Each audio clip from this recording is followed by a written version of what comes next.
ఒంగోలు నుండి పోటీ చేయనున్న బాలినేని శ్రీనివాస్ రెడ్డి ఐ9 మీడియా ముందే చెప్పింది. తగ్గిన జగన్ నెగ్గిన బాలినేని అని ఐ9 మీడియా చెప్పినట్లుగానే జరిగింది. రాష్ట్ర ముఖ్యమంత్రి వైఎస్ జగన్మోహన్ రెడ్డితో బాలినేని శ్రీనివాస్ రెడ్డి భేటీ అయ్యారు. వాళ్ళిద్దరి మధ్య జరిగిన చర్చలు సఫలీకృతమయ్యాయి.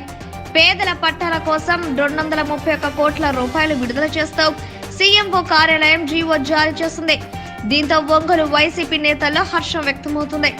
ఒంగోలు పార్లమెంటు సభ్యులుగా మాగుంట శ్రీనివాసులరెడ్డిని కొనసాగిస్తారా లేదా అన్న చర్చ జరుగుతుంది.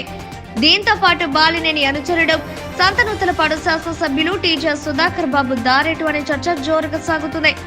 అయితే టీజే సుధాకర్ బాబు ఎక్కడైతే పోగొట్టుకున్నామో అక్కడే గెలవాలి అన్న చందంగా సంతనూతలపాడులోనే ఏదో ఒక పార్టీ నుండి పోటీ చేసే విధంగా ప్రయత్నాలు చేస్తున్నట్లు సమాచారం.